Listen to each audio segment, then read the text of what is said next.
अगर आपको कोई डेट पूछता है तो घुस जाते हो आप घर के अंदर। अगर आपको कोई डेट पूछता है तो घुस जाते हो आप घर के अंदर। चुपके से जाके मोबाइल पकड़ के खोल लेते हो आप मोबाइल कैलेंडर। तो अदर थिंग्स को थोड़ा साइड में रखकर वीडियो को दो स्लाइटली अटेंशन, क्योंकि इसी वीडियो में अपन बताने वाला है कैसे हुआ एक कैलेंडर का इन्वेंशन।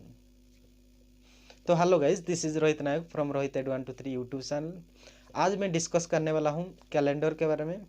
एक्चुअली कैलेंडर का कैसे शुरुआत हुआ था। Okay, then let's begin.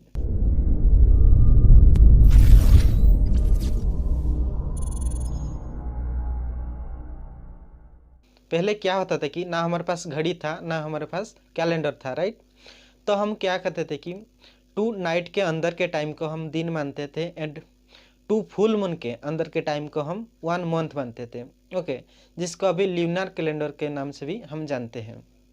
But उनके सामने एक बहुत बड़ा प्रॉब्लम रहता था कि उन्होंने डे के लिए एंड मंथ के लिए टाइम तो एस्टिमेट कर दिए थे, बट ईयरली के लिए टाइम एस्टिमेट नहीं कर पाते थे।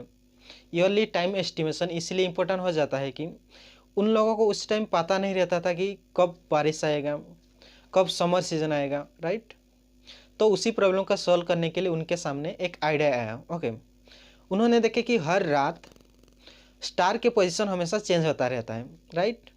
तो उन्होंने क्या किया कि एक स्टार को कांस्टेंट मान के, एक स्टार को स्टार्टिंग पॉइंट मान के, जब वो स्टार उसी पोजीशन में आ जाता है, यानी कि रोटेट होके उसी पोजीशन पे आ जाता है, तो उनको लगता था कि 1 ईयर कंप्लीट हो गया, एंड जिसको हम अभी सोलार कैलेंडर के रूप में भी जानते हैं। फर्स्ट इसी सोलार कैलेंडर के आइडिया इजिप्ट के लोगों ने शुरू किए थे। क्या हुआ था कि डॉग नाम के एक स्टार जब नील रिवर पे बाढ़ आता था या फिर नील रिवर पे फ्लड आता था, उसी टाइम ही ओनली दिखाई देता था। ओके, एंड ये स्टार जस्ट बिफोर सनराइज दिखाई देता था। एंड ये डे को इजिप्ट के लोगों ने ईयर के फर्स्ट डे माना। तो आफ्टर दैट उन्होंने एक बात नोटिस की कि आफ्टर 365 डेज ये स्टार फिर से दिखाई दे रहा है, यानी कि उनको लगा कि एक ईयर 365 डेज का है। ओके, एंड उन लोगों ने क्या किया कि ये 365 डेज को 12 मंथ में डिवाइड किए। एंड मैं बता दूं, सभी मंथ को 30 डेज मानते थे। ओके, एंड लास्ट जो 5 डेज रिमेनिंग हो जाता था वो लास्ट मंथ में ऐड कर देते थे।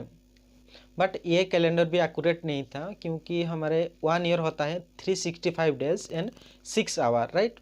तो उन्होंने देखे कि आफ्टर 4 ईयर, एक दिन के बाद जाके ये डॉग स्टार दिखाई दे रहा है, राइट।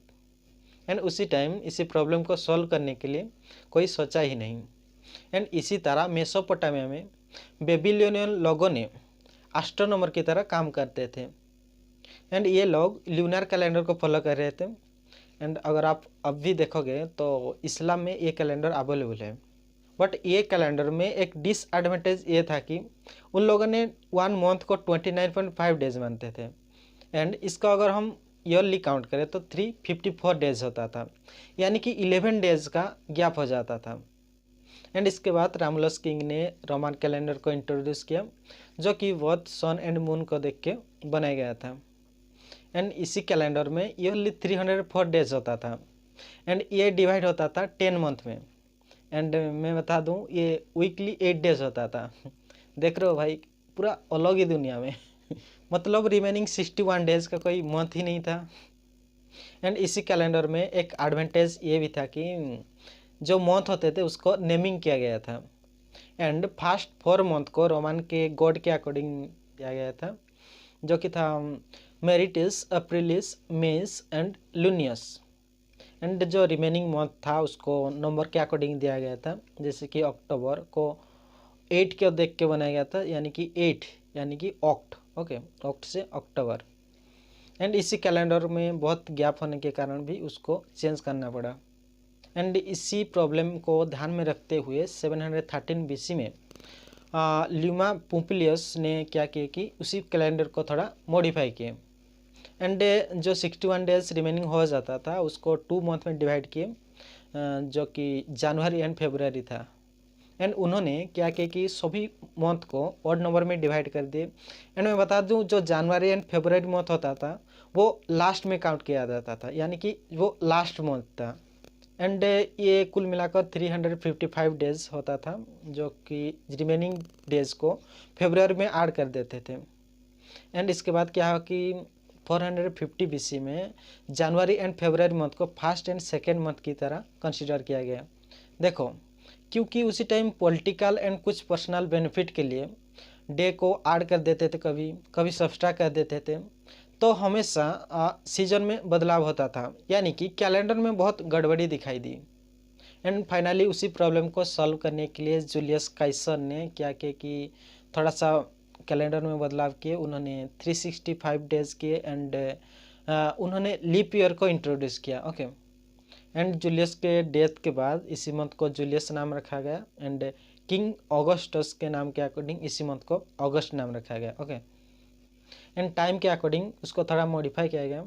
फर्स्टली सभी कंट्री उसको एक्सेप्ट नहीं करते थे, बट थोड़ली टाइम के अकॉर्डिंग सभी कंट्री उसी कैलेंडर को एक्सेप्ट किए। एंड ये था कैलेंडर का story. Thank you guys for watching this video. अगर वीडियो पसंद आया then like, subscribe and comment below. Okay, bye bye till the next video.